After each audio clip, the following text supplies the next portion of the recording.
Miss Jazmine come up. Miss Jazmine Moore is an artist here in Winston-Salem, North Carolina. She's a portrait artist. Awesome artist. She's a young woman who is a survivor. And I'm going to do my best not to tell her full story, because when she shares, you're going to hear what she has to say. And also she has her own foundation.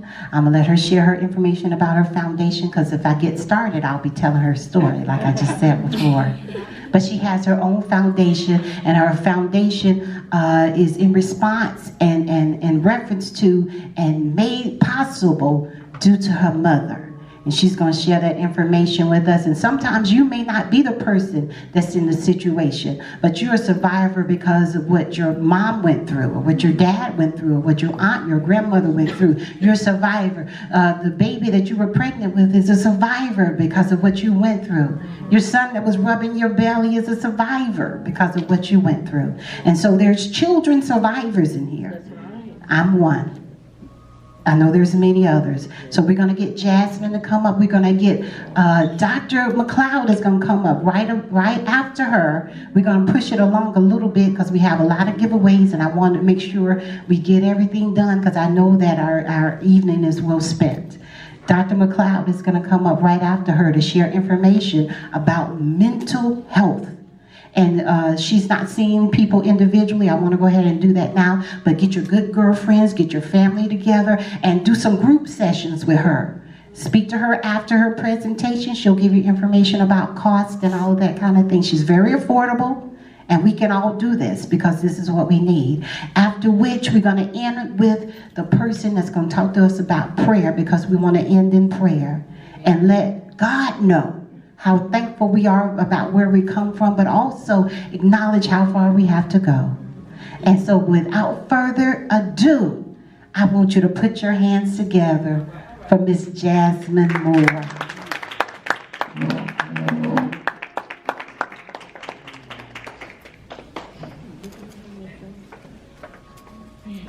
Hey everyone.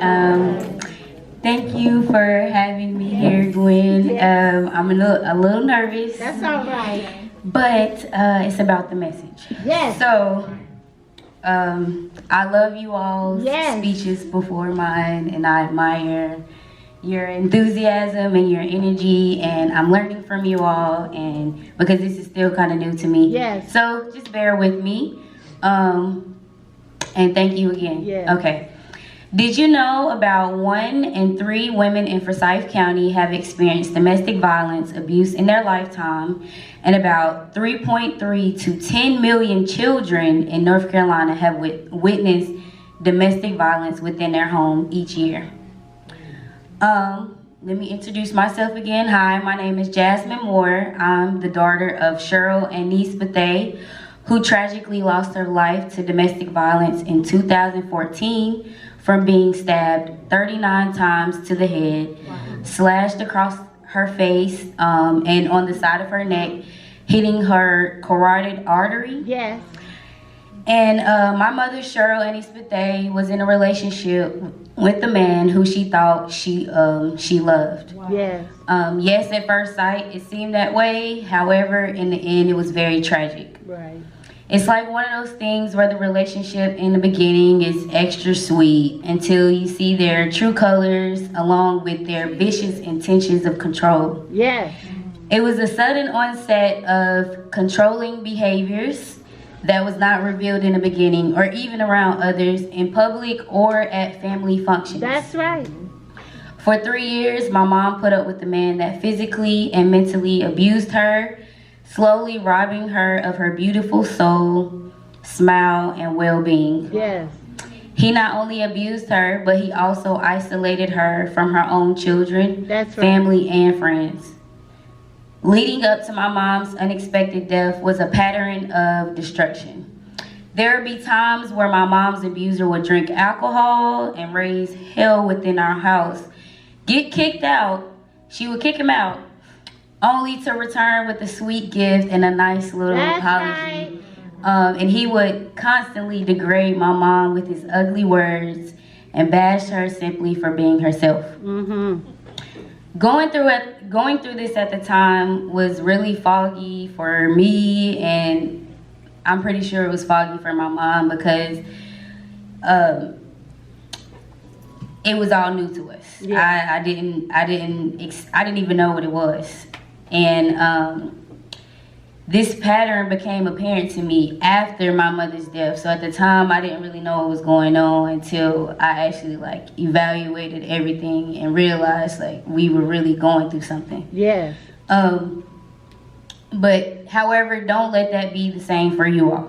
Mm-hmm. Signs of patterns of domestic abuse includes abusers threatening to physically or mentally hurt you, taking action on that, and then simply apologizing like their behavior is acceptable, and eventually letting the cycle repeat itself.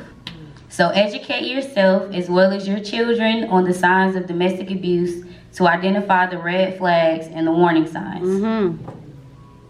As for children, this repeated cycle of domestic abuse can be really harmful and confusing. Children are usually stuck between worrying about the safety of the parent who is being abused, worrying about their own safety, or worrying about if it's even their fault or not. Right. For example, there were nights where I felt terribly uneasy to where I was shaking uncontrollably at the end of my bed because I was worried about the safety of my mom. Mm-hmm. I've never experienced anything like this before and was new to it all.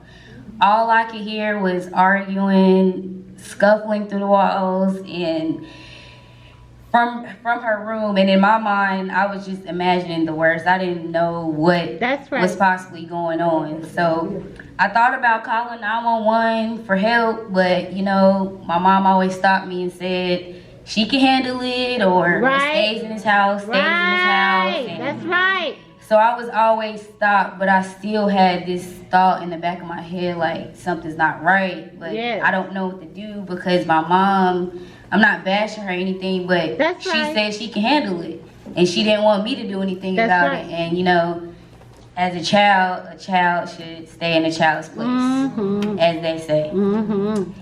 So after several episodes of this and the overall aftermath of losing my mom, I felt tremendous regret, guilt, and anger that I didn't do anything about the situation. Jesus. I beat myself up about it. I blamed myself for it all. I was so angry Yeah. for a long time. And I held that within me. But I know that it was not my fault. And it really wasn't anything that I could do about it. Mm-hmm. And I just wanted to say it's just not the children's fault. No. But constantly I know that children will blame themselves That's for right. being in that situation. But it's not your fault. No. And this is one of the reasons why children can become the forgotten voices of domestic violence. Mm-hmm. Children unconsciously take on the effects of abuse, whether they are physically abused or not. The effects of children experience domestic violence can go unseen as psychological effects that may take effect later on in the child's life and throughout their social and school life. That's right. The night my mother was taken from us, my son Garen, who was 9 months at the time, and I were sitting on the couch watching TV while I was feeding him. Then with a sudden rush of panic, my mom's abuser swings the door open, covered, dripping in blood, claiming someone hurt my mom. Stricken with fear, I immediately grabbed Garen and rushed to the door in search of my mother, screaming, "Where is she? Where is she?" Until I seen her lifeless body wedged between my car and the cold curb. Jesus. Not rationally thinking that my mom's abuser caused this at the time, I slammed the front door, closing it, thinking it was a third party out to get us all, rushing to get a phone for help. That overall feeling left a deep scar within me that caused so much hurt and fear to the point where I had anxiety of someone harming me when no one was even harming me at all. Yes. The anxiety will cause moments of those scary emotions I felt during the time of my mom's passing to surface back up as if the situation was happening all over again. Yes. I also felt a tremendous amount of fear of going outside at night by myself. And I just got over that fear about a year or so ago, and my mom's death was in 2014. So that kind of traveled with me Yes. for a while. So I'm just now getting over that. The Centers for Disease Control and Prevention have reported that in homes where violence between partners occurs, there's a 45% to 60% chance of co-occurring child abuse at a rate 15 times higher than the average. Even when they are not physically attacked, children witness 68% to 80% of domestic assaults. Mm-hmm. That means that more children than we think are being affected by domestic violence. That's right. Additional to these alarming numbers, parents in domestic violence relationships are unresponsive, fearful, and unavailable to tend to the child's normal mental needs properly, and sometimes physical needs. Right. Additional to that, the daughters of parents who are in domestic violence relationships have a higher rate of teenage pregnancy. Yeah. And I can account for that because at the time I was 19 years old with a 9-month-old son, and I was pregnant with my second child when all of this was happening. So yeah, my mom was like so balled up in the domestic violence that I was just over here doing my own little thing, you know, That's as a right. teenager, just not really being aware of everything that's going on. So in relation to this, unhealed parents, as in parents who have not received therapy, self-healing, stronger self-esteem and social skills, who have been in domestic violent relationships, affects children and are likely to cause generational cycles of domestic violence abuse. Males often become the perpetrators and females the victims, although the reverse can happen as well. That's right.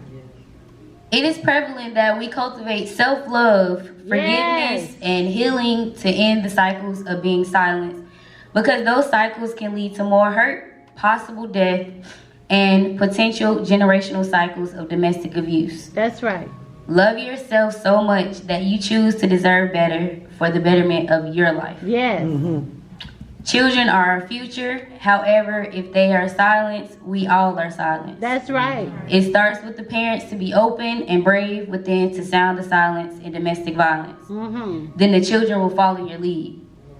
Children look for love, safety, guidance, and children need hope that their future can be better and violence-free. That's right. They will learn from your lead, so lead the way to your future, your children's future, for a better community and for a better world. Yes. You are powerful enough to overcome and get through anything. However, it's up to you to first make the choice to get out and change your situation for the better. You must stay mentally positive, stand firm in your faith, and make the decision to leave and not be silent. God will open doors for you to help you manifest just that. You will start to attract sources that will help you to overcome your battle. That's so right. Speak up and speak out, speak life, because God wants you to. Yes. If you are a child affected by domestic violence, you are not alone. You are loved. You are not defined by your past either. Forgive your abuser, forgive your parents, and most importantly, forgive yourself. That's right. Love yourself unconditionally. Everything you experience in life is a part of your story that is going to help someone else or inspire them. That's right. Learn from it, embrace your pain, but don't drown in it. That's right. Don't let it bring you down forever. Use your pain to discover who you really are, to discover your true talents and dreams. You are powerful, your mind is powerful, your story is powerful. Yes. Allow your pain to be the fuel to your success, empowerment, and your story. Throughout everything I've experienced from losing my mother, my life has truly changed. Yeah. Before she passed away, my life was filled with no goals, no dreams, no destination of self-improvement. I was 19 years old with 2 small babies with no job or college education. After she passed away, my eyes were reopened to the life that God had for me. Yes. My mom died so I can live again, Yes. so I can thrive, Yes. so I can prosper, and to help others. I am now a full-time artist, entrepreneur, speaker, and mother living a life that I would have never imagined before. Yes.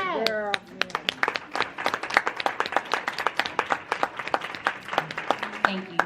And my aunt Cassandra Shine, she was not here to make it today because